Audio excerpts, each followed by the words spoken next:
So the guards were returned.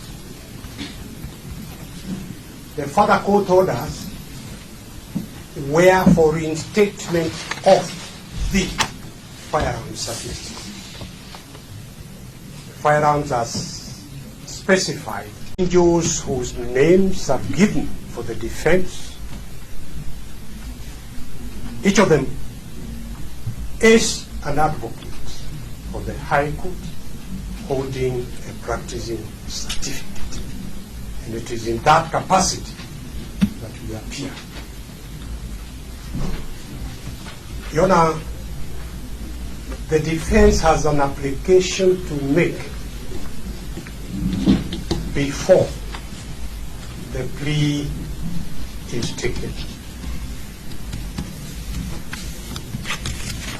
And that application, Your Honor, is that we apply for the taking of the plea to be postponed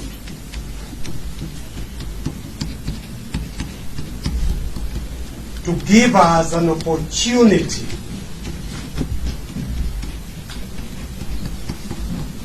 to challenge in the High Court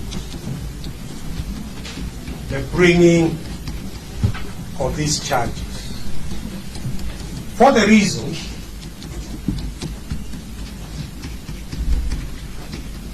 that even as the accused or the suspect was being arrested, there were valid court orders issued by the High Court of Kenya directing the suspect not to be arrested.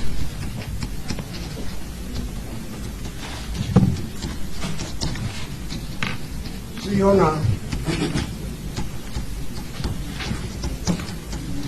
we wish to raise the issue of contempt of court.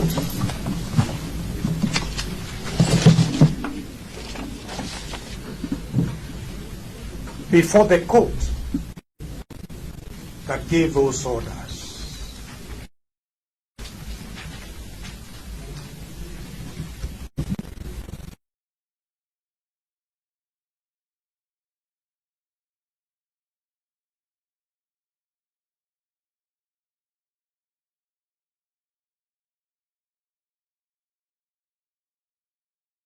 And act in violation of court orders.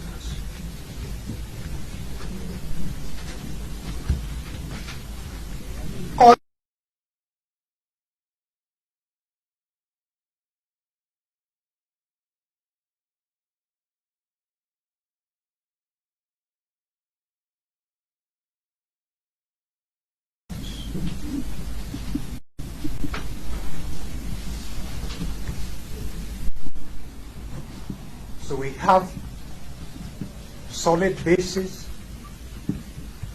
for challenging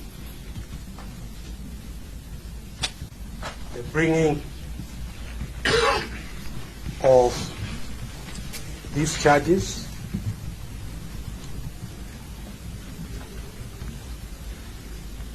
And Your Honor, it is our submission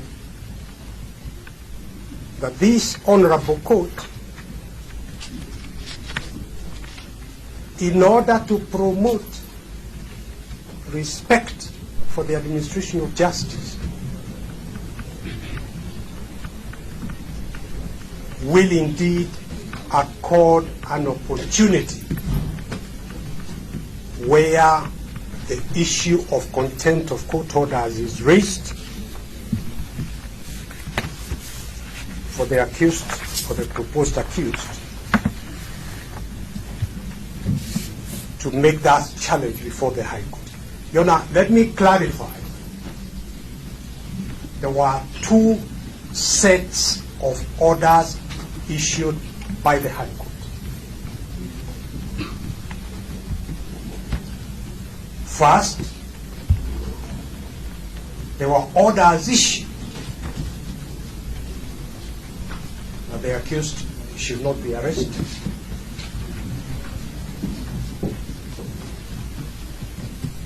And the arresting of the accused was contempt violation of those court orders. If you can hand over.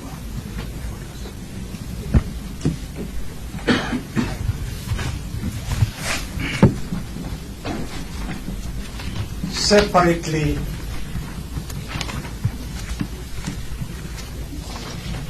Your Honor, that is a copy of the court order.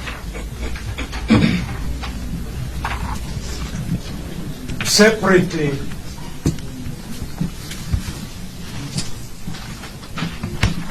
Your Honor, there were orders issued by the High Court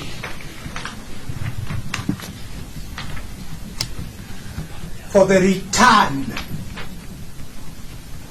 of the guns confiscated from Jimmy Wanjigi,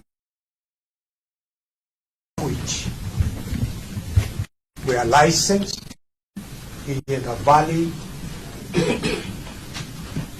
certificate to hold the guns. And the orders of the High Court were for the return of those guns, which were returned, but also they were returned. They were returned to Jimmy Wanjigi in accordance with the court orders.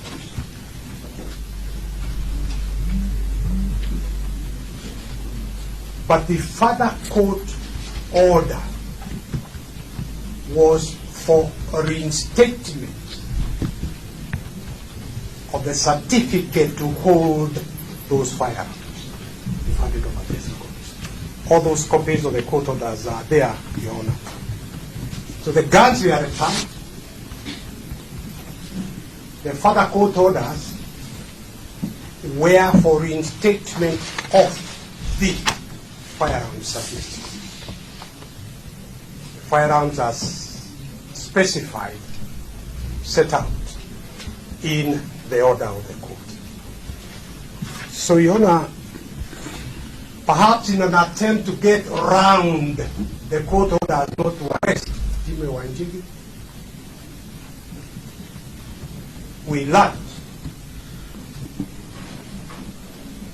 that despite the clear provisions of Article 47 of the Constitution, fair administrative action,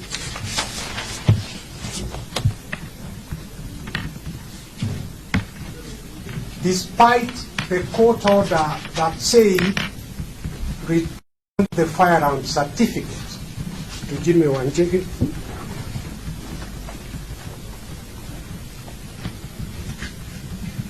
the police decided, without any notice of any kind to Jimmy Wanjigi, to cancel the firearm certificate in order to charge him with being in possession of guns without a certificate. Now, Your Honor, as this Honorable Court is aware, before any adverse action is taken against anyone, the police were under an obligation under Article 47 of the Constitution to give a notice to the holder of that firearm certificate. That is what Article 47 is all about. That is what fair administrative action is all about. In order for him to be heard in his own defense before an adverse decision is taken. So we have these cogent basis and reasons for challenging the attempted charges Your Honor, before I hand over to my colleagues here, let me just say it is not just Article 47, because the Constitution is read as a whole, and it strengthens the submissions we are making that Article 47 is to be read with Article 10 of the Constitution that requires reasonableness, fairness, transparency by anyone taking any action.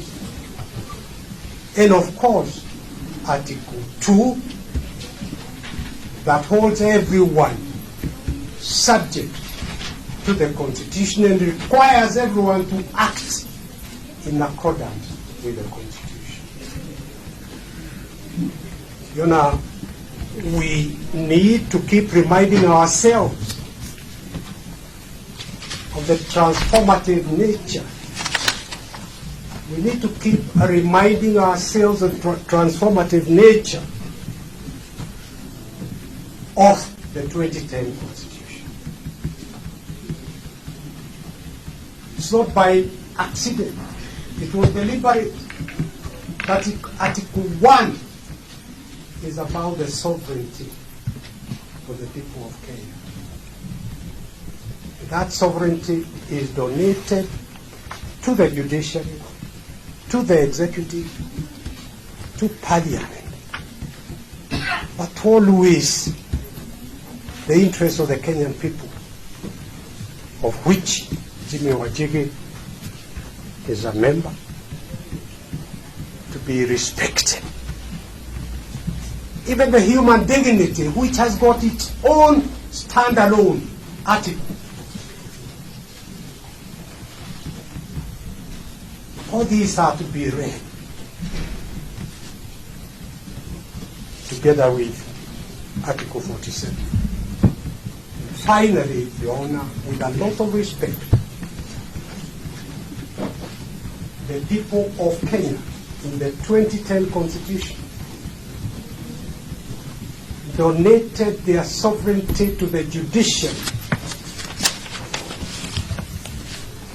and charged the judiciary with the responsibility of ensuring that everyone acts in accordance with the Constitution, respects the Constitution. That is what we are asking this Honorable Court to do by asking that the plea taking be postponed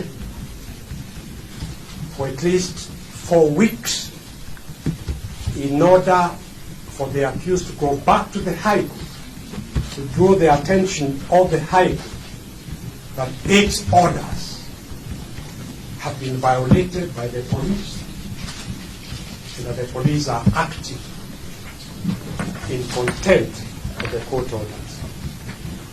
I believe Willis will address the court.